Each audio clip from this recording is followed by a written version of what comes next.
Sir ಸುಮಾರು ದಿವಸದಿಂದ ನಾನು ಸಣ್ಣ ಆಗ್ಬೇಕು ಅಂತಿದ್ದೆ, ಆಗಿರ್ಲಿಲ್ಲ. ಅಂದ್ರೆ ಏನೇನೆಲ್ಲ ಮಾಡಿದಿರಿ ಇದಕ್ಕೆ? ಡಯಟ್ ಮಾಡ್ತಿದ್ದೆ, ಚಪಾತಿ ಜಾಸ್ತಿ ತಿಂತಿದ್ದೆ. ಯಾಕೆ ಕಳ್ತಾ ಇದೀರಾ? ನೋವು ಕಡಿಮೆ ಆಗಿದೆಯಲ್ಲ, be happy, you should be happy. ನೋವು ಕಡಿಮೆ ಆಗಿದೆ, ವೆಯ್ಟ್ ಲಾಸ್ ಆಗಿದ್ದೀರಾ. ಅವಾಗ ನೀವು ಪಟ್ಟಿರ್ತಕ್ಕಂಥ ಫಲ ಅದು ಒಂದು ಟೈಮ್ ಬೇಕು, ಒಂದು ಸರಿಯಾಗಿರ್ತಕ್ಕಂಥ ಒಂದು ಜಾಗ ಬೇಕು, ಜಾಗ ಸಿಕ್ಕಿದೆ, ನಿಮಗೆ ಚೆನ್ನಾಗಿದ್ದೀರಾ. ಹಂಗಾಗಿ ಇದು ಆನಂದ ಭಾಷ್ಪನ ಅಥವಾ ದುಃಖದ ಕಣ್ಣೀರ? ಆನಂದ ಭಾಷ್ಪ. ನಿಜನಾ? Super super super super super. ನಾನು ತುಂಬಾ ಸಲ ಟ್ರೈ ಮಾಡಿದ್ದೀನಿ ಸರ್. ಡೈಲಿ ಚಪಾತಿನೇ ತಿಂತಿದ್ದೆ, ಅವಾಗ ಗೊತ್ತಿಲ್ಲ ನನಗೆ. Correct correct. ಬಟ್ ಇವಾಗ ನನ್ಗೆ ಚಪಾತಿ ತಿಂದಿಲ್ಲ? ಇಲ್ಲ, ಚಪಾತಿ, ಕಾಫಿ, ಟೀ ನಮ್ಮ ಮನೆಯವ್ರಿಗೂ ಕೊಡ್ತಾ ಇಲ್ಲ. ನಾವಿಬ್ರೇ ಇರೋದು ಸರ್, ಮಗಳ ಮದ್ವೆ ಮಾಡ್ಬಿಟ್ಟಿದೀವಿ. ಸೂಪರ್. ಇನ್ನೂ ಚೆನ್ನಾಗಿ ಆಗ್ತೀರಾ ಅಂತ ಹೇಳ್ತಾ, ಮತ್ತೆ ಯೂಟ್ಯೂಬ್ ನೋಡ್ತಕ್ಕಂಥ ಏನ್ ಹೇಳಕ್ ಇಷ್ಟಪಡ್ತೀರಾ? ಏನಿಲ್ಲ, ನಿಮ್ಮ ಹತ್ರ ಬರ್ಲಿ, ಎಲ್ಲಾರು ನಮ್ಮಂಗೆ ಆರೋಗ್ಯವಾಗಿರ್ಲಿ ಸರ್. ಯಾಕೆಂದ್ರೆ ತುಂಬಾ ನೋವಿರುತ್ತಿದ್ದು, ಯಾರಿಗೂ ಹೇಳಕ್ಕಾಗಲ್ಲ. ಹೌದು ಮೇಡಮ್, ಹೌದು ಹೌದು ಹೌದು. ಮನಸ್ಸಲ್ಲಿ ಅದ್ಮಿಟ್ ಕೇಳ್ತಕ್ಕಂಥ ನೋವು ಅದು ಯಾರಿಗೂ ಹೇಳಕ್ಕಾಗಲ್ಲ. ಹಂಗಾಗಿ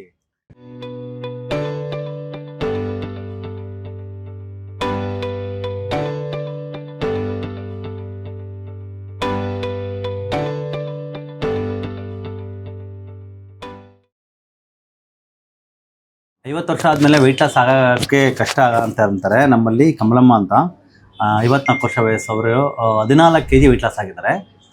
ಮತ್ತು ಬಟ್ಟೆನೂ ಲೂಸ್ ಆಗಿದೆ, ತುಂಬ ಲೂಸ್ ಆಗಿದೆ. ಇನ್ನು ಕಾಮನ್ ಆಗಿರೋ ಕ್ವಶನ್, ಅವ್ರು ಹೇಳ್ತಿರೋದು ಲಾಸ್ಟ್ ಒಂದು ತಿಂಗಳಿಂದ ವೆಯ್ಟ್ ಲಾಸ್ ಆಗಿಲ್ಲ ಅಂತ. 1 kg ಅಷ್ಟೇ ಆಗಿದ್ದಾರೆ, ಇನ್ನೂ ಜಾಸ್ತಿ ಆಗಬೇಕಾಯ್ತು. ಮುಂಚೆ ಎಲ್ಲ 4 kg 5 kg ಆದೆ ಅಂತ. ಇದರಲ್ಲಿ ಒಂದು ಕಾಮನ್ ಒಂದು ಏನಿರುತ್ತೆ ಅಂದರೆ, ಅವ್ರಿಗೆ ಹಿಸ್ಟೆರೆಕ್ಟಮಿ ಆಗಿದೆ, ಗರ್ಭಕೋಶ ತೆಗೆದ್ಮೇಲೆ ಬೋನ್ ಆಸ್ಟಿಯೋಪೊರೋಟಿಕ್ ಆಗಿರುತ್ತೆ. ಸೊ ಬೋನ್ ಗಟ್ಟಿ ಆಗೋದಕ್ಕೆ ಅವ್ರಿಗೆ ನಾವು ಟ್ರೀಟ್ಮೆಂಟ್ ಕೊಟ್ಟಿದ್ವಿ. ಪೈನ್ ಕೂಡ ಒಂದು ಎಷ್ಟು % ಕಡಿಮೆ ಆಗಿದೆ? ಪೈನು ಒಂದು 50%, 50% ಪೈನ್ ಕಡಿಮೆ ಆಗಿದೆ. IV ಡ್ರಿಪ್ ಕಿಲೇಷನ್ ಥೆರಪಿ ಎಲ್ಲ ಹೋಗಿದೆ.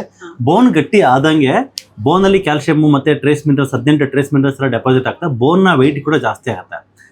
ಬೋನ್ನ ವೆಯ್ಟೇ ನಮ್ಮ ಬಾಡಿಗೆ ಹೈಯೆಸ್ಟ್ ವೆಯ್ಟು. ಸೊ ನಮ್ಮ ವೆಯ್ಟ್ ಚೆಕ್ ಮಾಡ್ಕೊಳ್ಳುವಾಗ ಬೋನ್ ವೆಯ್ಟು ಕೂಡ ಕೌಂಟ್ ಆಗುತ್ತೆ. ಸೊ ಬೋನ್ನು ಮುಂಚೆಗಿರೋದಕ್ಕೂ ಇವಾಗಿರೋದಕ್ಕೂ ಬೋನ್ ವೆಯ್ಟ್ ಜಾಸ್ತಿ ಇರೋದ್ರಿಂದ ಅವರು ವೆಯ್ಟ್ ಗೈನ್ ಆಗಿಲ್ಲ, ಕಮ್ಮಿ ಆಗಿದೆ ಅಂತ ಅನ್ಸುತ್ತೆ.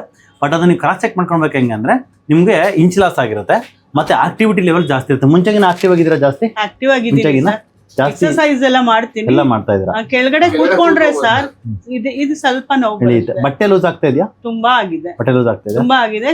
ಇಲ್ಲಿ ಡಾರ್ಕ್ ಸರ್ಕಲ್ ಇತ್ತು, ರಿಂಕಲ್ಸ್ ಇತ್ತು, ಹೋಗಿದೆ. ಸ್ವಲ್ಪ ತುಟಿ ಎಲ್ಲ ಒಣಗ್ತಿದೆ ಸ್ವಲ್ಪ ಜಾಸ್ತಿ, ಏರ್ ಫಾಲ್ ತುಂಬಾ ಆಗ್ತಿದೆ. ಓಕೆ, ಅದು ಸರಿ ಮಾಡೋಣ. ಸೊ ಮೇನ್ಲಿ ಸ್ನೇಹಿತರೆ, ನಿಮ್ಮ ಊಟದಲ್ಲಿ ಅವ್ರು ರಾತ್ರಿ ಊಟ ಬಂದು ತುಂಬಾ ಇಂಪಾರ್ಟೆಂಟ್ ಆಗುತ್ತೆ.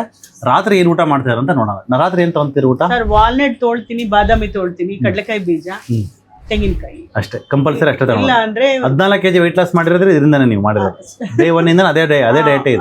ಚೇಂಜ್ ಮಾಡಿಲ್ಲ. ಬೆಳಗ್ಗೆನೂ ಅಷ್ಟೇ ಸರ್, ಒಂದು ದೋಸೆ ತೊಳ್ತೀನಿ, ಹೆಸರುಕಾಳು dosa, soup, protein dosa with soup. Super. ಮಧ್ಯಾಹ್ನ ಕೆಂಪಕ್ಕಿಯನ್ನು ಇಲ್ಲಾಂದ್ರೆ ಮುದ್ದೆ, ಇಲ್ಲ ಅಂದ್ರೆ ರಾಗಿ ದೋಸೆ ಆ ಥರ. ಅಲ್ಲ, ಮಧ್ಯಾಹ್ನ ಟೈಮ್ ಶನಿವಾರ ಭಾನುವಾರ ತಗೊಳ್ಳಿ, ನಾನ್ ವೆಜ್ ತಗೊಳ್ಳಿ. ನಾನ್ ವೆಜ್ ತಗೊಳ್ತೀನಿ, ನಾನ್ ವೆಜ್ ತಗೊಳ್ಳಿ, ಕಾಲ್ ಸೂಪ್ ತಗೊಳ್ಳಿ. ಎಸ್. ಹಿಸ್ಟೆರೆಕ್ಟಮಿ ಆಗಿ ಎಷ್ಟು ವರ್ಷ ಆದ್ಮೇಲೆ ನಿಮ್ಗೆ ಪೈನ್ ಜಾಸ್ತಿ ಆಯ್ತು? 2 ವರ್ಷ ಆದ್ಮೇಲೆ. ಕರೆಕ್ಟ್. ಅಲ್ಲಿವರೆಗೂ ನೋವು ಇರ್ಲಿಲ್ಲ? ಇತ್ತು ಸರ್, ಮೈಲ್ಡ್ ಆಗಿತ್ತು. ಮಂಡಿನ ಕೆಳಗಡೆ ತುಂಬಾ ಇತ್ತು ನನಗೆ, ಇವಾಗ ತುಂಬಾನೇ ಜಾಸ್ತಿ ಆಗಿದೆ. ಕರೆಕ್ಟ್. ಸೊ ಸ್ನೇಹಿತರೆ, ಈ ತರ ನಿಮ್ಗೆ ಯಾರಿಗೆ ವೆಯ್ಟ್ ಲಾಸ್ ಒಂದು ಲೆವೆಲ್ ವರೆಗೂ ಆಗಿ ಆಮೇಲೆ ವೆಯ್ಟ್ ಲಾಸ್ ಆಗಿಲ್ಲ ಅಂತ ಅನ್ಸುತ್ತಂದ್ರೆ, ಇಂಚ್ ಚೆಕ್ ಮಾಡಿ, ಹೊಟ್ಟೆ ಸುತ್ತಳತೆ ಅಬ್ಡಮಿನ್ ಗರ್ತ್ ಚೆಕ್ ಮಾಡ್ಕೊಳ್ಳಿ, ಮತ್ತೆ ಕೈ ಸುತ್ತಳತೆ ಚೆಕ್ ಮಾಡ್ಕೊಳ್ಳಿ, ಮತ್ತೆ ಹಿಪ್ಸ್ ಹತ್ರ ಚೆಕ್ ಮಾಡ್ಕೊಳ್ಳಿ. ಸುತ್ತಳತೆ ಗರ್ತ್ ನಿಮ್ಗೆ ಕಮ್ಮಿ ಆಗಿರುತ್ತೆ ನೋಡಿ, ವಾರಕ್ಕೂ ಕಮ್ಮಿ ಆಗುತ್ತೆ. ಅದು ನಿಮ್ಗೆ ಗೊತ್ತಾಗುತ್ತೆ. ನಾನು ಉದಾಹರಣೆ ನಾನೇ ಸರ್. ನೀವು ವೆಯ್ಟ್ ಲಾಸ್ ಮಾಡಕ್ಕೆ ಮುಂಚೆ ಎಷ್ಟೆಲ್ಲ ಪ್ರಯತ್ನ ಪಟ್ಟಿದ್ದೀರಾ? ಪ್ರಯತ್ನ ಪಟ್ಟಿದ್ದೀನಿ, ಆಗಿರ್ಲಿಲ್ಲ. ಎಷ್ಟು ವರ್ಷದಿಂದ ಪ್ರಯತ್ನ ಪಟ್ಟಿದ್ದೀರಾ? ಸರ್ ಸುಮಾರು ದಿವಸದಿಂದ ನಾನು ಸಣ್ಣ ಆಗ್ಬೇಕು ಅಂತಿದ್ದೆ, ಆಗಿರ್ಲಿಲ್ಲ. ಅಂದ್ರೆ ಏನೇನೆಲ್ಲ ಮಾಡಿದಿರಿ ಇದಕ್ಕೆ? ಡಯಟ್ ಮಾಡ್ತಿದ್ದೆ, ಚಪಾತಿ ಜಾಸ್ತಿ ತಿಂತಿದ್ದೆ. ಯಾಕೆ ಕಳ್ತಾ ಇದೀರಾ?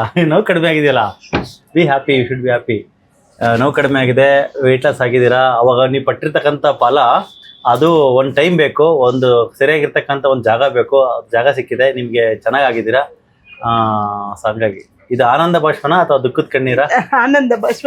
ನಿಜನಾ? Super super super super super. ಇಲ್ಲ, ನಾನು ತುಂಬಾ ಸಲ ಟ್ರೈ ಮಾಡಿದ್ದೀನಿ ಸರ್. ಡೈಲಿ ಚಪಾತಿನೇ ತಿಂತಿದ್ದೆ, ಅವಾಗ ಗೊತ್ತಿಲ್ಲ ನನಗೆ. Correct correct. ಬಟ್ ಇವಾಗ ನನ್ಗೆ ಚಪಾತಿ ತಿಂದಿಲ್ಲ? ಇಲ್ಲ, ಚಪಾತಿ, ಕಾಫಿ, ಟೀ ನಮ್ಮ ಮನೆಯವ್ರಿಗೂ ಕೊಡ್ತಾ ಇಲ್ಲ. ನಾವಿಬ್ರೇ ಇರೋದು ಸರ್, ಮಗಳ ಮದ್ವೆ ಮಾಡ್ಬಿಟ್ಟಿದೀವಿ. ಸೂಪರ್. ಸೊ ನೀವು ಎಷ್ಟು ಕೆಜಿ ಚೆನ್ನಾಗಿದ್ದೀರಾ ಸರ್ ನೀವು? ನಾನು ಹೆಚ್ಚು ಕಡಿಮೆ 8 kg ಚೆನ್ನಾಗಿದೆ. 8 ಕೆಜಿ. ಓಕೆ. ಎಲ್ರು ಅದೇ ಪೇಷಂಟ್ ಶುಗರ್ ಅಂತಾರೆ. ಸಾಮಾನ್ಯವಾಗಿ ಕಡಿಮೆ ಆಗಿದೆ ಸರ್ ನನ್ನ ತೂಕ. ಶುಗರ್ ಅಂತಾರೆ ಕೇಳಿದ್ರೆ. ನಿಮ್ಗೇನು ಏನು ಕಾಯಿಲೆ ಇಲ್ಲ, ಶುಗರ್ ಬಿ ಪಿ ಏನಿಲ್ಲ? BP ಇದೆ ಸರ್. ಬಿ ಪಿನೂ ಹೋಗುತ್ತೆ. ಇದೇ ತರ ಡಯಟ್ ಮಾಡಿದ್ರೆ ಖಂಡಿತವಾಗ್ಲೂ ಅದು ಟಾಕ್ಸಿನ್ಸ್ ಜಾಸ್ತಿ ಆಗಿ ಬಿ ಪಿ ಬರೋದು. ಮೆಗ್ನೀಷಿಯಂ ಕೊರತೆಯಿಂದ ಬಿ ಪಿ ಬರುತ್ತೆ.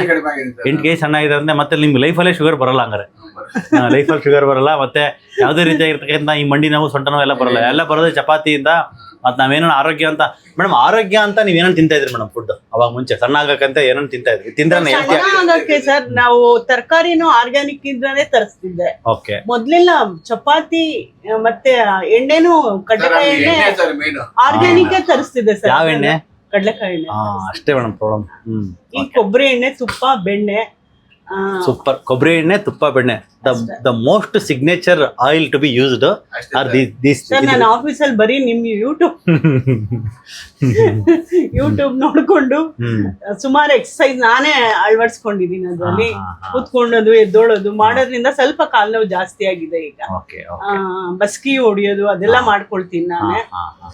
ತೋರಿಸ್ತೀರಾ ಮೇಡಮ್ ಹೆಂಗ್ ಮಾಡ್ತೀರಾ ಅಂತ? ಸರ್ ನೀವು ಯಾವ ತರ ಮಾಡ್ತೀರಾ ಆಕ್ಟಿವಿಟೀಸ್ ಅಂತ ತೋರಿಸ್ತೀರಾ? ಹ್ಞೂ ಸರ್. ಅದೇ ಮೇಡಮ್, ಟೋಟಲ್ ಎಷ್ಟು ಕೆಜಿ ಇತ್ತು ಮೇಡಮ್ ಬಾಡಿ? Sir 96 kg. ಇವಾಗ 83. Super ma'am. ಇದೇ ತರ ಮಾಡ್ಬಿಟ್ರೆ 70ಕ್ಕೆ ಬಂದ್ಬಿಡ್ತೀರಾ ನೀವು ಸರ್? ಓ ಫುಲ್ ಬರುತ್ತೆ? ಮಾಡ್ತೀನಿ ಸರ್, ಒಂದ್ 10 ಮಾಡ್ತೀನಿ ಸಾಕು. ಅವಾಗ ಸ್ವಲ್ಪ ಕಾಲ್ ನೋವು. ಆಕ್ಚುಲಿ ನೀವು ಏನ್ ಮಾಡ್ತೀರಿ ಗೊತ್ತಾ ಮಿಸ್ಟೇಕು? ಮಂಡಿ ಮುಂದೆ ಹೋಗ್ಬಾರ್ದು. ಹಿಂಗೆ ನಾರ್ಮಲ್ ಆಗಿರೋ ಮಾಡಿರೋ ಅದು ತಪ್ಪಾಗುತ್ತೆ. ಅದು ಆಂಗಲ್ ತಪ್ಪಿರಲ್ಲ. ನೀವು ಬೆಸ್ಟ್ ಬಂದು ಈ ತರ ಹಿಂಗ್ ನಿಂತ್ಕೊಂಡು ಈ ತರ ಹಿಂಗ್ ಹೋಗ್ಬೇಕು, ಬರ್ಬೇಕು. ಅದ ಸಿಂಪಲ್ ಹಿಂಗ್ ಹೋಗಿ ಟಚ್ ಮಾಡೋ ತರ ಮಾಡ್ಬಿಟ್ಟು ಎದ್ದೇಳಬೇಕು. ಇದು ಬೆಸ್ಟ್.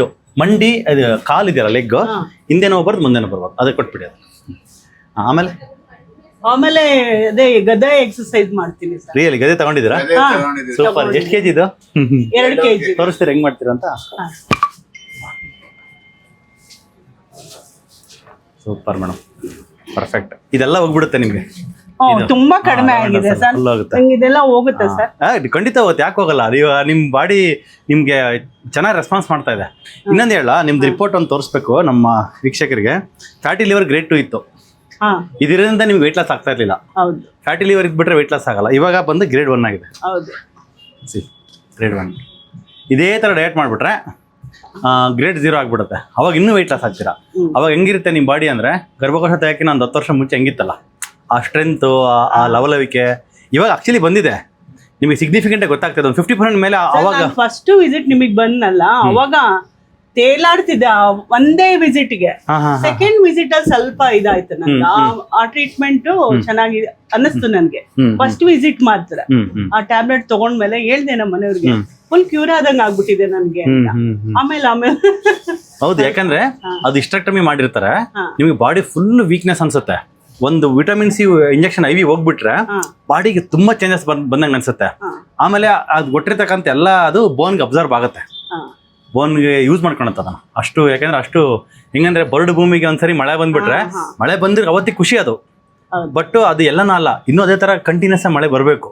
ಒಂದು 10-15 ಸರಿ ಮಳೆ ಬಂದ್ರೆ ತುಂಬಾ ಅಂತರ್ಜಲ ಜಾಸ್ತಿ ಆಗುತ್ತಲ್ಲ, ಹಂಗೆ ನಮ್ಮ ಬೋನಲ್ಲಿ ಡೆನ್ಸಿಟಿ ಫುಲ್ ಜಾಸ್ತಿ ಆಗ್ಬೇಕು. ಹಾರ್ಮೋನ್ ಸಿಸ್ಟಮ್ ಕರೆಕ್ಷನ್ ಆಗ್ಬೇಕು. ಮತ್ತೆ ನಿಮ್ಮ ದೇಹದಲ್ಲಿ ಎಕ್ಸ್ಟ್ರಾ ಫ್ಯಾಟ್ ಇರುವಾಗ ಈ ಈಸ್ಟ್ರೋಜನ್ ಹಾರ್ಮೋನ್ಸ್ ಎಲ್ಲ ಡೆಪಾಸಿಟ್ ಆಗಿರುತ್ತೆ. ಅದು ಮತ್ತೆ ರಿಲೀಸ್ ಆಗ್ತಾ ಬೋನ್ನ ಮತ್ತೆ ವೀಕ್ ಮಾಡುತ್ತೆ. ಹಂಗಾಗಿ ವೆಯ್ಟ್ ಲಾಸ್ ಮಾಡುವಾಗ ಅದೂ ಹೋಗುತ್ತೆ. ವೆಯ್ಟ್ ಲಾಸ್ ಅಂದ್ರೆ like extra fat, visceral fat ಅಷ್ಟೇ ವರಿಡ್ ಇರೋದು. ನಾನು ಎಕ್ಸ್ಟ್ರಾ ಸ್ಕಿನ್ ಮೇಲಿರೋ ಫ್ಯಾಟ್ ತಲೆ ಕೆಡಿಸಿಲ್ಲ. ವಿಸರಲ್ ಫ್ಯಾಟ್ ಅಂತಂದ್ರೆ ಫ್ಯಾಟಿ ಲಿವರ್ ಹೋಗಿರೋದ್ರಿಂದ ನಿಮಗೆ ಆ ಒಂದು ಸೈಂಟಿಫಿಕಲ್ ಇದಾಗಿದೆ. ಮತ್ತೆ ಇನ್ನೊಂದು, ಅಲ್ಲಿ ಆರ್ಗ್ಯಾನಿಕ್ಕೇ ತಗೊಂಡ್ರು ಕೂಡ ನಾವು ನೀವು ಹೇಳಿರಲ್ಲ ಚಪಾತಿ, ಗೋಧಿ ಆರ್ಗ್ಯಾನಿಕ್ ಆದ್ರೂ ಕೂಡ, ಆರ್ಗ್ಯಾನಿಕ್ ಅಂದ್ರೆ ಅಲ್ಲಿ ಔಷಧಿ ಹೊಡಿದಂಗೆ ಬೆಳೆದಿದ್ದಾರೆ ಅಂತ. ಕರೆಕ್ಟಾ? ಫರ್ಟಿಲೈಸರ್ ಅದಾವ. But when the seed it self is A problem. ಅದು ಗ್ರೈನೇ ಪ್ರಾಬ್ಲಮ್. ಯಾಕಂದ್ರೆ ಗ್ಲೂಟೆನ್ ಇರುತ್ತೆ ಅದರಲ್ಲಿ, ವೀಟಲ್ಲಿ ಗ್ಲೂಟೆನ್ ಇರುತ್ತೆ. ಎಂತ ಜವೆ ಗೋಧಿ ಆದ್ರೂ ಕೂಡ ಇಡೀ ಇಂಡಿಯಾದಲ್ಲಿ ಯಾರೋ ಒಬ್ಬರೊಬ್ಬರು ರೈತರು ಬೆಳಿತಾರಂತ ಮಧ್ಯಪ್ರದೇಶದಲ್ಲಿ 10 ಎಕರೆ 15 ಎಕರೆ ಒರಿಜಿನಲ್ ಗೋಧಿ. ಇವೆಲ್ಲ ಸ್ವಲ್ಪ ವೇರಿಯೇಷನ್ ಇದ್ದೇ ಇರುತ್ತೆ. ಸೊ ಏನೇ ಆರ್ಗ್ಯಾನಿಕ್ ಆದ್ರೂ ಕೂಡ ಔಷಧಿ already gluten it self is A chemical. So ಅದು ಎಕ್ಸ್ಟ್ರಾ ಕೆಮಿಕಲ್ ಅವಾಯ್ಡ್ ಆಗುತ್ತೆ. ಬಟ್ ಗ್ಲೂಟೆನ್ ಅವಾಯ್ಡ್ ಆಗಬೇಕಾಗಿತ್ತು. ಅವಾಗ ಅವಾಯ್ಡ್ ಆಗಿಲ್ಲ ಅವಾಗ. ಬಿಕಾಸ್ ಚಪಾತಿ ಅಂದ್ರೆ ವೆಯ್ಟ್ ಲಾಸ್ ಅಂತ ನಮಗೆಲ್ಲ ಅಡ್ವರ್ಟೈಸ್ಮೆಂಟ್ ಮಾಡ್ಬಿಟ್ಟು ತಲೆಯಲ್ಲಿ ಬ್ರೈನ್ ವಾಶ್ ಮಾಡ್ಬಿಟ್ಟಿದ್ದಾರೆ. ಸೊ ಇವಾಗ ನೀವು ಅದನ್ನ ಚೇಂಜ್ ಮಾಡ್ಕೊಂಡಿದ್ರ. ಇವಾಗ ಇನ್ನು ನೆಕ್ಸ್ಟ್ ಲೆವೆಲ್ ಬ್ರೈನ್ ನ ಈಗ ಜೋಳ ತಗೊಳ್ತಾ ಇದೀನಿ. ಜೋಳ, ರಾಗಿ, ಸಜ್ಜೆ ಎಲ್ಲ ಮಿಲೆಟ್ಸ್ ಎಲ್ಲ ಯೂಸ್ ಮಾಡ್ಕೊಳ್ಳಿ. ಅಕ್ಕಿನ ನುಚ್ಚು ಮಾಡ್ಬಿಟ್ಟು ಉಪ್ಪಿಟ್ಟು ಮಾಡ್ಕೊಳ್ತೀನಿ. ಸೂಪರ್ ಮೇಡಮ್, ಒಳ್ಳೆ ಇನ್ನೋವೇಷನ್. ಸ್ನೇಹಿತರೆ ಎಲ್ಲ ಕೇಳೋದೇನಂದ್ರೆ ಉಪ್ಪಿಟ್ಟು ಬಿಡಿ ಅಂದ್ರೆ ಅಪ್ಪ ಉಪ್ಪಿಟ್ಟು ಬಿಡ್ಬೇಕಂತ ಕೇಳ್ತಾರೆ. ಅದೊಂಥರ ಏನೋ ಶಾಕ್, ಉಪ್ಪಿಟ್ಟು ಬಿಟ್ಟಿರಕ್ ಆಗುತ್ತಾ ನಮ್ಗೆ ಅಂತ. ಉಪ್ಪಿಟ್ಟು ನೀವು ಬಿಡೋ ಅವಶ್ಯಕತೆ ಇಲ್ಲ. ಅದನ್ನ ಮಾಡ್ತಕ್ಕಂಥ ಇಂಗ್ರೀಡಿಯೆಂಟ್ ಬಂದು ಗೋಧಿ ರವೆನಲ್ಲಿ ಮಾಡ್ತಾ ಇದ್ದೀರಾ. ಅದನ್ನ ಅಕ್ಕಿ ರವೆನೋ, ಮಿಲೆಟ್ಸ್ ರವೆನೋ, ಜೋಳದ ರವೆನೋ, ರಾಗಿ ರವೆನೋ ಏನಾದ್ರು ಒಂದು ಸ್ವಲ್ಪ ಕ್ರಿಯೇಟಿವ್ ಆಗಿ ಮಾಡ್ಬಿಟ್ರೆ ಬಂದ್ಬಿಡುತ್ತೆ. ದೋಸೆ ಕಂಪಲ್ಸರಿ ಮಾಡಿ ಒಂದ್ ತಗೊಳ್ತೀನಿ. ತೀರಾ ಹೊಟ್ಟೆ ಹಸ್ವಾ ಮುಸ್ಕಿನ್ ಜೋಳ ಬೇಡ. ಕಾರ್ ನಾವು ಸಜೆಸ್ಟ್ ಮಾಡಲ್ಲ. ಕಾರಣ ಅದು ಏನಿದೆ ಜೆನೆಟಿಕಲಿ ಮಾಡಿಫೈಡ್ ಆಗ್ಬಿಟ್ಟಿದೆ. ತುಂಬಾ ಜೆನೆಟಿಕಲಿ ಮಾಡಿಫೈಡ್ ಆಗಿದೆ, ಹಂಗಾಗಿ ನಾವು ಸಜೆಸ್ಟ್ ಮಾಡ್ತಾ ಇಲ್ಲ. ಆಮೇಲೆ ಬೇರೆ ಯೂಸ್ ಮಾಡ್ತೀರಾ? ಆಮೇಲೆ ಮಶ್ರೂಮ್, ಪನ್ನೀರು, ಸೂಪರ್. ಕಡ್ಲೆಕಾಯಿ ಬೀಜ ನೆನ್ಸ್ಬಿಟ್ಟು ಅದು ಎಲ್ಲ ಕೊಬ್ಬರಿ ಎಣ್ಣೆಲಿ ಹಾಕಿ ಒಗ್ಗರಣೆ ಮಾಡ್ಕೊಂಡು ತೆಂಗಿನಕಾಯಿ ಹಾಕೊಂಡು ತಿಂತೀವಿ ಸರ್. ಇದಕ್ಕಿನ್ನ ಭ್ರಷ್ಟಾನ ಇನ್ನೇನಿದೆ ಮೇಡಮ್? ಇಬ್ರಿಗೂ ಅದೇ ಫುಡ್ ರಾತ್ರಿ ನಮ್ಮಿಬ್ರಿಗೂ. ಸಾರಿಗೆ ಲೈಫ್ ಟೈಮ್ ಡಯಾಬಿಟಿಸ್ ಅವಾಯ್ಡ್ ಆಗ್ಬಿಡುತ್ತದು ಸರ್. ಇಬ್ಬರೇ ಇರೋದ್ರಿಂದ ನಮ್ ತಾಯಿ ಒಬ್ರಿದಾರೆ, ಅವ್ರಿಗೂ ಅದನ್ನೇ ಕಳಿಸ್ತೀನಿ. ಅವ್ರಿಗೂ ಕಾಲ್ ನೋವು, ಅವ್ರಿಗೂ ಅದನ್ನೇ ಕಳಿಸ್ತೀನಿ. ನಾವು 3 ಜನ ಅದೇ ತಿಂತೀವಿ. ಖಂಡಿತವಾಗ್ಲು ಇದೇ ತರ ಮಾಡ್ಕೊಂಡೋಗಿ. ನಿಮ್ ಸ್ಕಿನ್ ಬೆಟರ್ ಆಗಿದೆ ಮುಂಚೆಗೆ? ಇವಾಗ ಸ್ವಲ್ಪ ಸರ್ ಇದೆಲ್ಲ ಸ್ವಲ್ಪ ಅದಿನ್ನೂ ಹೋಗ್ಬಿಡುತ್ತದ. ನಾನು ಹೇಳಿದ ಮುಂಚೆ ಫುಲ್ ಡಾರ್ಕ್ ಇತ್ತು, ಇವಾಗ ಸ್ವಲ್ಪ ಲೈಟ್ ಆಗಿದೆ, ಅದು ಫುಲ್ ಹೋಗುತ್ತದೆ. ನನಗೆ ಸೆನ್ಸಸ್ ಡ್ಯೂಟಿಗೆ ಬೇರೆ ಹಾಕ್ಬಿಟ್ಟಿದ್ದಾರೆ ಸರ್ ನನಗೀಗ. ಅದಕ್ಕೆ ಕಾಲ್ ಏನಾದ್ರು ತಿರ್ಗಾ ಸ್ವೆಲ್ಲಿಂಗ್ ಏನಾಗಲ್ಲ ಮಾಡಿ ಧೈರ್ಯವಾಗಿ ಮಾಡಿ. ಗಿವನ್ ಇವತ್ತು ಪ್ರೊಡಕ್ಷನ್ ಕ್ರೀಮ್ ಎಲ್ಲ ಕೊಟ್ಟಿದ್ದೀನಿ, ಅದನ್ನೆಲ್ಲ ಯೂಸ್ ಮಾಡ್ಕೊಂಡ್ಬಿಟ್ಟು ನೀವು ಧೈರ್ಯವಾಗಿ ಮಾಡಿ. ಸರ್ ಇದು ತುಂಬಾನೇ ನೋವು ಬರುತ್ತೆ ನನಗೆ. ಮಸ್ಕ್ಯುಲರ್ ಇದಲ್ವಾ? ಅದು ಮೆಗ್ನೀಷಿಯಂ ಪೌಡರ್ ಬರ್ದಿದ್ದೀನಿ ಇವತ್ತು. ಮೆಗ್ನೀಷಿಯಂ ಪೌಡರ್ ನಾನು ತಗೊಳ್ತಾ ಇದ್ದೀನಿ. ಅಲ್ಲ ಅದು ಕುಡಿಯೋದು ಯಾವ್ದು ಹೇಳ್ರಿ? Magnesium chloride. Magnesium chloride. Okay magnesium. Potassium ನಾನು ಬರ್ಕೊಡ್ತೀನಿ ಇವತ್ತು. ಪೊಟ್ಯಾಷಿಯಂ ಮಾರ್ನಿಂಗ್ ತಗೊಳ್ಳಿ, ಮೆಗ್ನೀಷಿಯಂ ನೈಟ್ ತಗೊಳ್ಳಿ. ಇಲ್ಲಿ ಇಷ್ಟು ಇಲ್ಲಿಂದ ಹಿಡಿದು ಇಲ್ಲಿವರೆಗೂ ಸರ್. ಓಕೆ ಜಾಸ್ತಿ ಗದೆ ಜಾಸ್ತಿ ಮಾಡಿ. ಅಪ್ಪ ನೋಡಿ ಏನ್ ಮಾಡ್ಬೇಕು ಅಂದ್ರೆ, ಇವಾಗ ಮದರ್ ಸ್ಟ್ರೆಸ್ ನಾನು ಯೂಟ್ಯೂಬ್ ನೋಡಿ ಇದು ಫುಲ್ ಬಗ್ಗೆ ಹಿಡ್ಕೊಳೋ ತರ ಹಿಂಗೆ ಟೈಟ್ ಆಗಿ ಹಿಡ್ಕೊಳ್ಳಿ. ನಾನು ಎಳಿತೀನಿ. ಎಸ್, ಎಳಿತಾ ಇದೆಯಾ ಅಲ್ಲಿ? ನೀವು ತೋರಿಸ್ತೀರ? ಹಾ, ಸಾರ್ನ ಸ್ವಲ್ಪ ಇನ್ವಾಲ್ವ್ ಮಾಡ್ಕೊಂಡು ಈ ತರ ಎಕ್ಸರ್ಸೈಸ್ ಮಾಡ್ಬಿಟ್ರೆ ಇನ್ನೂ ಚೆನ್ನಾಗಿ ಮಾಡಿ. ಇದು ಮಾಡ್ತೀನಿ ಮೇಲೆ. Full S. ಸೊ ನಾನು ಏನು ಹೇಳೋದೇನಂದ್ರೆ, ಒಂದು ಈಗ ಮನೆಯಲ್ಲಿ ನೀವು ಚೇಂಜ್ ಆಗಿದ್ದೀರಾ, ಕರೆಕ್ಟಾ? ನಿಮ್ಮ ಕಿಚನ್ ಚೇಂಜ್ ಆಗಿದೆ, ಮನೇಲಿ ಇರ್ತಕ್ಕಂಥ ಎಲ್ಲರದ್ದು ಆರೋಗ್ಯ ಚೇಂಜ್ ಆಗ್ತಾ ಇದೆ. ಸಾರು 8 kg ಸಣ್ಣಾಗಿದ್ದಾರೆ, ಮತ್ತೆ ಅವ್ರದ್ದು ಹೆಲ್ತ್ ಅಲ್ಲಿ ಬೆಟರ್ಮೆಂಟ್ ಆಗಿರುತ್ತೆ, ಕರೆಕ್ಟಾ? ಅಮ್ಮವ್ರಿಗೂ ಹೆಲ್ತ್ ಬೆಟರ್ ಆಗುತ್ತೆ ಇದರಲ್ಲಿ. ಹಂಗಾಗಿ ಒಂದು ಸ್ತ್ರೀ ಚೇಂಜ್ ಆದ್ರೆ ಮನೆಯಲ್ಲಿ, ಅವ್ರ ಅಡಿಗೆ ಮನೆ ಚೇಂಜ್ ಆದ್ರೆ ಇಡೀ ಮನೆನೇ ಚೇಂಜ್ ಆಗುತ್ತೆ. ಸೊ ಹಂಗಾಗಿನೇ ನೀವು always support women empowerment and women education about food. ನಮ್ಮ ಹಾಸ್ಪಿಟ್ಲಿಗೆ ಬರ್ತಕ್ಕಂಥ 75% ಪೇಷಂಟ್ ಲೇಡೀಸ್ ಪೇಷಂಟ್.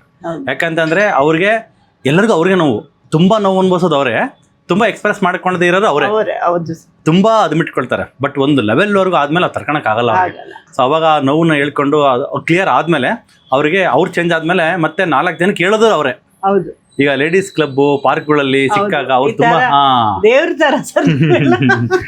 ಸೊ ಆ ತರ ಮೇಡಮ್ ಹಂಗಾಗಿ ನೀವು ತುಂಬಾ ಇನ್ನೂ ಚೆನ್ನಾಗ್ತೀರಾ. 70 kg ಬನ್ನಿ. ಇನ್ನೊಂದು 6 months ಆದ್ಮೇಲೆ ಇನ್ನೊಂದು ವಿಡಿಯೋ ಮಾಡ್ತೀನಿ ನಿಮ್ದು. 70 kg ಸುತ್ತಳತೆ, ಬಾಡಿಯ ಸುತ್ತಳತೆ 36 to 38 ವರೆಗೆ ಬರಬೇಕು. ಇವಾಗ 44-45 ಹಂಗಿರುತ್ತೆ. ಇನ್ನೊಂದು 6 ಇಂಚ್ ಕಮ್ಮಿ ಆಗಬೇಕು. ಫ್ಯಾಟಿ ಲಿವರ್ ಗ್ರೇಡ್ 1 ಆಗಿದೆ, ಗ್ರೇಡ್ 1 ಗ್ರೇಡ್ 0 ಆಗಬೇಕು. ಆಮೇಲೆ ಬೋನ್ಸ್ ತುಂಬಾ ಗಟ್ಟಿ ಆಗಬೇಕು, ಮತ್ತೆ ಎಲ್ಲೂ ಪೈನ್ ಇರಬಾರ್ದು ಬಾಡಿನಲ್ಲಿ. ಇವಾಗ ಸ್ವಲ್ಪ ಇನ್ನೂ 50% ಅವಾಗ ಮೆದಲ್ ಕ್ಯಾಚ್ ಎಲ್ಲ ಇದೆ, ಅದೆಲ್ಲ ಗಟ್ಟಿ ಮಾಡ್ಕೊಂಡು ಇದು ಮಾಡೋಣ. ಆಮೇಲೆ ನಾನು ಸಜೆಸ್ಟ್ ಮಾಡೋದೇನಂದ್ರೆ ಸೂರ್ಯ ನಮಸ್ಕಾರ ಸಜೆಸ್ಟ್ ಮಾಡ್ತೀನಿ. ವಾರದಲ್ಲಿ ಅಟ್ಲೀಸ್ಟ್ 2 ದಿನ ಇಲ್ಲ 3 ದಿನ ಸೂರ್ಯ ನಮಸ್ಕಾರ, 6 ಸೂರ್ಯ ನಮಸ್ಕಾರ. ಇವಾಗ ನೀವು ಮಾಡ್ತಕ್ಕ ಟ್ರೈ ಮಾಡಿ. ಯಾವುದೇ ರೀತಿ ವಾಕಿಂಗ್ ಗಿಂತ ಸ್ಕ್ವಾಟಿಂಗು, ಸೂರ್ಯ ನಮಸ್ಕಾರ, ಇಲ್ಲಾಂದ್ರೆ ಆಫ್ ಪುಷಪ್, ಹಿಂಗೆ ಹನುಮಾನ್ ದಂಡ ಮಂಡಿ ಮೇಲೆ ಬಿದ್ಬಿಟ್ಟು ಹಿಂಗೆ ಮಾಡೋದು. ಸೊ ಈ ತರ Surya namaskar is best exercise for you ನಾವು, for increasing the bone strength and muscle strength. ಅದನ್ನ ಮಾಡ್ತಾ ಹೋಗಿ ಇನ್ನೂ ಚೆನ್ನಾಗಿ ಆಗ್ತೀರಾ ಅಂತ ಹೇಳ್ತಾ, ಮತ್ತೆ ಯೂಟ್ಯೂಬ್ ನೋಡ್ತಕ್ಕಂಥ ಏನ್ ಹೇಳಕ್ ಇಷ್ಟಪಡ್ತೀರಾ? ಏನಿಲ್ಲ, ನಿಮ್ಮ ಹತ್ರ ಬರ್ಲಿ, ಎಲ್ಲಾರು ನಮ್ಮಂಗೆ ಆರೋಗ್ಯವಾಗಿರ್ಲಿ ಸರ್. ಯಾಕೆಂದ್ರೆ ತುಂಬಾ ನೋವಿರುತ್ತಿದ್ದು, ಯಾರಿಗೂ ಹೇಳಕ್ಕಾಗಲ್ಲ. ಹೌದು ಮೇಡಮ್, ಹೌದು ಮನಸ್ಸಲ್ಲಿ ಅದ್ಮಿಟ್ಕೊಳ್ತಕ್ಕಂಥ ನೋವು, ಅದು ಯಾರಿಗೂ ಹೇಳಕ್ಕಾಗಲ್ಲ. ಹಂಗಾಗಿ ಎಲ್ಲಾರು ಬರ್ಲಿ ಸರ್, ಎಲ್ಲರಿಗೂ ಅಂದ್ರೆ ಸ್ವಲ್ಪ ಇಲ್ಲಿ ಕಂಜೆಸ್ಟೆಡ್ ಆಗುತ್ತೆ. ಹೌದಿಲ್ಲ, ನಾವು ಜಾಗ ಚೇಂಜ್ ಮಾಡ್ತಾ ಇದ್ವಿ, ಸ್ವಲ್ಪ ಜಾಗ ಹುಡುಕ್ತಾ ಇದ್ವಿ, ಯಾವ್ದು ಸಿಗ್ತಾ ಇಲ್ಲ ಕನ್ವೀನಿಯಂಟ್ ಆಗಿರ್ತಕ್ಕಂಥದ್ದು. ಇಲ್ಲೇ ಅರ್ಧ ಪೇನ್ ಜಾಸ್ತಿ ಆಗ್ಬಿಡುತ್ತೆ. ಆಕ್ಚುಲಿ ಕುತ್ಕೊಳ್ಳಕ್ಕೆ ಜಾಗ ಸಿಗ್ತಾ ಇಲ್ಲ ಮೇಡಮ್ ಇಲ್ಲಿ. ಏನಂದ್ರೆ ನಾವು ಅದಕ್ಕೆ ಏನಂತೀವಿ ಪೇಷಂಟ್ಗೆ, ದಯವಿಟ್ಟು ಪೇಷಂಟನ್ನು ಮಾತ್ರ ಬಿಟ್ಬಿಟ್ಟು ಅಟೆಂಡರ್ಗಳು ಹೊರಗಡೆನೋ ಅಥವಾ ಟೆರಸ್ ಮೇನೋ ಅಥವಾ ಸುತ್ತಾದವರು ಇಲ್ಲಿ ಈ ತರ ಮಾಡೋದಕ್ಕೆ ಅವಕಾಶ ಮಾಡಿ, ಇನ್ನೊಬ್ಬರಿಗೆ ಪೇಷಂಟ್ಗೆ ಕುತ್ಕೊಳ್ಳೋಕೆ ಜಾಗ ಮಾಡ್ಕೊಡಿ ಅಂತ ರಿಕ್ವೆಸ್ಟ್ ಮಾಡ್ಕೊತಾ ಇದೀವಿ. ಆದ್ರೂ ಏನ್ ಮಾಡ್ತಾರೆ, ಅಟೆಂಡರ್ಗಳು ಎಲ್ಲಿ ಹೊರಗಡೆ ಹೋಗಕ್ಕಾಗಲ್ಲ ಅಂತ ಹೇಳಿ ಇಲ್ಲೇ ಕುತ್ಕೊಂಡ್ಬಿಡ್ತಾರೆ. ಸರ್ ಜಾಗ ಜಾಸ್ತಿ ಆದ್ರೆ ಪೇಷಂಟ್ ಇನ್ನೂ ಜಾಸ್ತಿ ಆಗ್ತಾರೆ. ಅದಕ್ಕೆ ನಾವು ಒಂದು ಜಾಗ ನೋಡ್ತಾ ಇದೀವಿ. ಅದನ್ನ ಕೇಸ್ ನಿಮ್ ಕೈ ಗುಣ ಚೆನ್ನಾಗಿದೆ. Thank you madam, thank you. ಕೈಗುಣ ಅನ್ನೋದಕ್ಕಿಂತ ಸತ್ಯನ ನಾವು ಹೇಳ್ಬೇಕು, ಸತ್ಯವಾಗಿ ನಾವು ಜೀವಿಸ್ಬೇಕಷ್ಟೇ. ಅದರಲ್ಲಿ ನಮಗೆ ಒಂದು ಶಾಂತಿ, ನೆಮ್ಮದಿ ಸಿರುತ್ತೆ. ಅಸತ್ಯವಾಗಿ ಬದುಕಿ ಅದೇನೋ ದುಡಿಮೆ ಮಾಡಿ ಅದನ್ನ ಮನಸ್ಸಲ್ಲಿ ದುಃಖ ಪಡ್ಕೊಂಡು ದುಃಖ ಜಾಸ್ತಿ ಆಗೇ ಆಗುತ್ತೆ ಅಸತ್ಯವಾಗಿರುವಾಗ. ಆ ದುಃಖ ಕಳ್ಕೊಳಕ್ಕೆ ದುಡ್ಡು ಖರ್ಚು ಮಾಡಿ ಏನೇನೋ ಅದು ಆಡಂಬರ ಜೀವನ ಮಾಡ್ಕೊಂಡು ಅದೆಲ್ಲ ನೆನ್ಕೊಂಡು ಸತ್ಯವಾಗಿದ್ರೆ ಸಾಕು, ನಮ್ಗೆ ಒಳಗಡೆ ನೆಮ್ಮದಿ ಇರುತ್ತೆ, 4 ಜನಕ್ಕೆ ಒಳ್ಳೇದಾಗುತ್ತೆ. ನಾನು ಎಲ್ಲಿ ಸುಮಾರು ಡಾಕ್ಟರ್ ತೋರಿಸಿದೀನಿ ಸರ್, ಆಕ್ಯುಪಂಚರ್ ಇಂದ ಹಿಡಿದು ಆಕ್ಯುಪ್ರೆಸರ್ ಎಲ್ಲ ಇದು ಈತದಕ್ಕೆ ಹೋಗಿದ್ದೀನಿ ಸರ್, ಮತ್ತೆ ಹೋಮಿಯೋಪತಿ, ಆಯುರ್ವೇದಿಕ್, ಬಟ್ ಆಪರೇಷನ್ ಆತರ ಯಾವ್ದಕ್ಕೂ ನಾನು ಹೋಗಿರ್ಲಿಲ್ಲ. ಇಲ್ಲಿಗೆ ಬಂದಿದ್ಲ. ಗರ್ಭಕೋಶ ತಗ್ಸಿರೋದೇನೆ ಬೋನ್ ಟೊಳ್ಳಾಗತ್ತಲ್ಲ, ಯೂಶಲಿ ಸರ್ಜರಿ ಸಜೆಕ್ಟ್ ಮಾಡೋದು ಅದಕ್ಕೆ. ಬೋನ್ ಟೊಳ್ಳಾಗಿರುತ್ತೆ, ಕ್ಯಾಲ್ಸಿಯಮ್ ಅವು ಇವು ಕೊಟ್ಟು ಇದು ಮಾಡುವಾಗ ನಿಮ್ಗೆ ಅಷ್ಟು ಲೈಕ್ ಬೋನ್ ಸ್ಟ್ರೆಂತ್ ಸಾಲ್ದದು ಹೇಳಿದ್ನಲ್ಲ. ಬರಡು ಭೂಮಿಗೆ ಒಂದ್ಸರಿ ಹಿಂಗ್ ಮಳೆ ಬಂದು ಅಂದ್ರೆ ಏನು ಹೆಲ್ಪ್ ಆಗಲ್ಲ ಅದು. ಬಟ್ ಅದು ಕಂಟಿನ್ಯೂಸ್ ಆಗಿ ಬಂದು ಬೋನ್ ಅಷ್ಟು ನ್ಯಾಚುರಲ್ ಆಗಿರ್ಬೇಕು. ನೀವು ಮಾಡ್ತಿರ್ತಕ್ಕಂಥ ಇವಾಗ ಲೈಫ್ ಸ್ಟೈಲ್ ಇದೆಯಲ್ಲ ಮೇಡಮ್, ಆಹಾರ ವಿಹಾರ, ಇದನ್ನ ಮುಂಚೆ ಯಾವಾಗಾರು ಮಾಡಿದೀರಾ?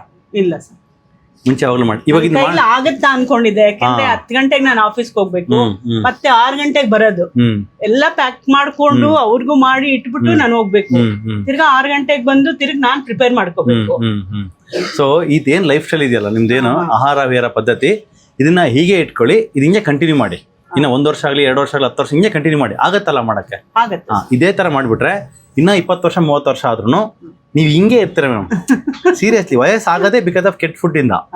ಈ ಇನ್ಫ್ಲಮೇಟರಿ ಫುಡ್ ನಿಮ್ ಬಾಡಿಗೆ ಸೆಟ್ ಆಗಿದೆ, ಒಳ್ಳೆ ಫುಡ್ ಬಾಡಿಗೆ ಸೆಟ್ ಆಗಿದೆ. ಒಳ್ಳೆ ಫುಡ್ ಅಷ್ಟೇ ಅನ್ನೋದಲ್ಲ, ಬಾಡಿ ಸೆಟ್ ಆಗಬೇಕು ಮುಖ್ಯವಾಗಿ. ಸೆಟ್ ಆಗಿದೆ, ರಿಸಲ್ಟ್ ಬಂದಿದೆ, ವೆಯ್ಟ್ ಲಾಸ್ ಆಗಿದೆ, ಪೇನ್ ಕಮ್ಮಿ ಆಗಿದೆ, ಎಲ್ಲನೂ ಆಗಿದೆ. ಈ ಫುಡ್ಗೆ ಸ್ಟಿಕ್ ಆನ್ ಆಗಿ ಎಷ್ಟು ವರ್ಷ ಆದ್ರೂ ಬಿಡಕ್ ಹೋಗ್ಬಿಟ್ಟಿದ್ರು ಸರ್. ಕಾಲ್ ನೋವು ಇದಾಗುತ್ತಾ ಸರ್ ನನ್ಗೆ? ಇದು ಸ್ವೆಲ್ಲಿಂಗ್ ಬರುತ್ತೆ. ಇದು ಮನೇಲಿದ್ರೆ ಆಗಲ್ಲ ನನಗೆ, ಓಡಾಡ್ಕೊಂಡಿರ್ತೀನಿ. ಆಫೀಸ್ಗೆ ಹೋಗ್ಬಿಟ್ರೆ ಅದು ಇವತ್ತೊಂದು ಮಜಲ್ ರಿಲಾಕ್ಸೆಂಟ್ ಬರ್ತಿದ್ದೀನಿ. ನಿಮಗೆ ಬೆನ್ನು ಬಂದಿರೋದು ಈ ಕಾಲ್ ಕಾಫ್ ಮಜಲ್ ಇರೋದು ಅದನ್ನೇ. ಮಜಲ್ ರಿಲಾಕ್ಸೆಂಟ್ ಗಿನ್ನ ಪೊಟ್ಯಾಷಿಯಂ ಪೌಡರ್ ಬರ್ತಿದ್ದೀನಿ, ಪೊಟ್ಯಾಷಿಯಂ ಸಾಲ್ಟ್, ಪೊಟ್ಯಾಷಿಯಂ ಪೌಡರ್. ನಾಳೆಯಿಂದ ಯು ಸ್ಟಾರ್ಟ್ ಯೂಸಿಂಗ್ ಇಟ್. ಅಂದ್ರೆ ಅಮೆಝಾನ್ ಅಲ್ಲಿ ಯಾವಾಗ ಬರುತ್ತೆ ಅವಾಗ ಯೂಸ್ ಮಾಡಕ್ ಸ್ಟಾರ್ಟ್ ಮಾಡಿ, ನೀವು ಚೆನ್ನಾಗ್ತೀರಾ. ಸರ್ ಮೇಡಮ್ ನೋಡಿ ಹೆಂಗ್ ಅನ್ಸುತ್ತೆ ಮುಂಚೆಗೆ ಇವಾಗ? ಖುಷಿ ಆಗುತ್ತೆ ನಿಜವಾಗ್ಲೂ. ಅಂದ್ರೆ ಅವಾಗ ಇರೋದಕ್ಕೂ ಇವಾಗ ಇರೋದಕ್ಕೂ ಏನ ಡಿಫರೆನ್ಸ್ ಕಾಣ್ತಾ ಇದೆ ಸರ್. ಅವ್ರು ವೆಯ್ಟ್ ಲಾಸ್ ಮಾಡೋದ್ರಿಂದ, ಆಮೇಲೆ food diet sir, food diet ಮಾಡೋದ್ರಿಂದ ಸರ್ ಅವ್ರು ಏನ್ ಹೇಳಿದ್ರು ನಾನೇ ತಗೊಳಲ್ಲ, ಬೈತಾರ. ಅವ್ರಿಗೆ ಭಯ ಎಲ್ಲಿ ಬಿದ್ದೋಗ್ತಾರೆ. ಎಣ್ಣೆ ಸರ್ ಮೇನ್ ಫುಡ್ ಏನಂದ್ರೆ ಸರ್ ಎಣ್ಣೆ. ನಾವು ಗ್ರೌಂಡ್ ನಟ್, ಆಮೇಲೆ ಸೋಲಾರ್, ಯಾವ್ದು ಸನ್ಪ್ಯೂರ್ ಸೂರ್ಯಕಾಂತಿ ಎಣ್ಣೆಗಳನ್ನೆಲ್ಲ ಬಿಡುವಾಗ ಸರ್, ಅದು ಕೊಬ್ಬರಿ ಎಣ್ಣೆ, ತುಪ್ಪ, ಬೆಣ್ಣೆ ಮೇನ್ ಅದೇ ಸರ್. ನಾನ್ ಸೀಡ್ ಆಯಿಲ್ ಸರ್ ಪರ್ಫೆಕ್ಟ್. ಹಿಂಗೆ ಕಂಟಿನ್ಯೂ ಮಾಡಿ, ಇದೇ ತರ ಡಯಟ್ ಕಂಟಿನ್ಯೂ ಮಾಡಿ. ಯಾಕಂದ್ರೆ ಈಗ ಮಕ್ಕಳು ಎಲ್ಲೋ ಇರ್ತಾರೆ, ನಮಗೆ ಯಾವುದೇ ಕಾಯಿಲೆ ಆಗ್ಬಾರ್ದು, ಎಮರ್ಜೆನ್ಸಿಗಳು ಬರ್ಬಾರ್ದು. ಹಾರ್ಟ್ ಅಟ್ಯಾಕ್ ಆಯ್ತಂತೆ, ಸ್ಟ್ರೋಕ್ ಆಯ್ತಂತೆ, ಎಮರ್ಜೆನ್ಸಿ, ಅದೆಲ್ಲ ಒಂಥರ ಮನಸ್ಸೊಳಗೆ ಒಂದು ಭಯ, ಅದು ಭಯ, ಒಂದು ಇನ್ಸೆಕ್ಯೂರಿಟಿ. ಕರೆಕ್ಟಾ? ನಮ್ಗೆ ಈ ಫುಡ್ ಇಟ್ಕೊಂಡು ಹೋಗ್ಬಿಟ್ರೆ ಆ ತರ ಆಗೋದೇ ಇಲ್ಲ, ಆ ತರ ಸಮಸ್ಯೆ ಯಾವಾಗಲೂ ಬರೋದೇ ಇಲ್ಲ. ಸೊ ಧೈರ್ಯವಾಗಿರ್ಬೋದು. ಇಲ್ಲ ಸರ್, ಈ ಫುಡ್ ಇದರಿಂದ ನನ್ ಬಿಪಿ ನಾರ್ಮಲ್ ಇದೆ, ಸುಮಾರು ಒಂದು 6 ತಿಂಗಳಿಂದ ನಾರ್ಮಲ್. ಸರ್ ಯಾರು ನಂಬಲ್ಲ, ನಾವ್ ಹಿಂಗೆ ಸಣ್ಣ ಆಗ್ತೀವಿ ಈ ಫುಡ್ ಇಂದ. ನಾನೇ ನಂಬ್ತಿರ್ಲಿಲ್ಲ ಸರ್. ಎಷ್ಟು ಟ್ರೈ ಮಾಡಿದೀನಿ ಅಂದ್ರೆ, ಇದು ಫಸ್ಟ್ ಟೈಮ್ ನಾನು ಇಷ್ಟು ವೆಯ್ಟ್ ರೆಡ್ಯೂಸ್ ಆಗಿರೋದು ಅಂದ್ರೆ ನಿಮ್ ಇದ್ರಿಂದ. ಇಲ್ಲ, ನಮ್ಮ ಹಾಸ್ಪಿಟಲ್ ಕೂಡ ನಮ್ಮ ಸ್ಟಾಫ್ಸ್, ನಮ್ಮ ಡಾಕ್ಟರ್ಸ್ ಎಲ್ಲ ಈ ಡಯಟ್ ಅಲ್ಲಿ ವೆಯ್ಟ್ ಲಾಸ್ ಆಗಿದೆ. Everybody has lost weight. ಅದ್ರಲ್ಲೂ ನಾನು ಆಗಿರೋದು ತುಂಬಾನೇ ಕಷ್ಟ. ನನಗೆ ಒಂಥರ ಅನಿಸ್ತಿತ್ತು ಸರ್, ಯಾರು ನೋಡಿದ್ರೆ ನನ್ನ ಏನ್ ಅನ್ಕೊಂತಾರೆ, ನನ್ಗೆ ಒಂಥರ ಗಿಲ್ಟ್ ಫೀಲ್ ಆಗ್ತಿತ್ತು. ಇವತ್ತು ಇನ್ನೂ ಚೆನ್ನಾಗಿ ಇನ್ನೂ ಚೆನ್ನಾಗ್ತೀರಾ. ಏನು ಮನಸ್ಸಲ್ಲಿ ಅಂದ್ಕೊಂಡ್ಕೋಬೇಡಿ, ಯಾರು ಏನ್ ಅನ್ಕೊಂತಾರೆ ಮಾಡ್ತಾ ಹೋಗಿ 70 kg ಬಂದೇ ಬರ್ತಾರೆ. ಡೆಫಿನೆಟ್ಲಿ ಆಗ್ತಾರೆ.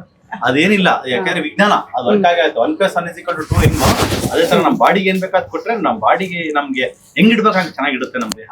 ಫ್ಯಾಟಿ ಲಿವರ್ ಜೀರೋ ಆಗುತ್ತೆ. ಯಾಕಾಗಲ್ಲ? ಇವಾಗ ಈಗ ನಿಮ್ಗೆ 16 ವರ್ಷ 20 ವರ್ಷ 25 ವರ್ಷ ಇರೋ ಫ್ಯಾಟಿ ಲಿವರ್ ಇರಲ್ಲ, ಜೀರೋ ಇರುತ್ತೆ. ಎಕ್ಸ್ಟ್ರಾ ಫುಡ್ಗಳನ್ನ ನಾವು ತಗೊಳ್ತಾ ಹೋಗ್ತೀವಿ. ಯಾವ್ದು ಸಕ್ಕರೆ, ಬೆಲ್ಲ, ರಿಫೈನ್ಡ್ ಆಯಿಲ್ಸ್ ಎಲ್ಲ ಯೂಸ್ ಮಾಡ್ತಾ ಹೋಗ್ತೀವಿ. ಅದು ಸೀಡ್ ಆಯಿಲ್ಸ್ ಎಲ್ಲ ತಗೊಳ್ತಾ ಹೋಗ ಎಲ್ಲ ಡೆಪಾಸಿಟ್ ಆಗಿದೆ.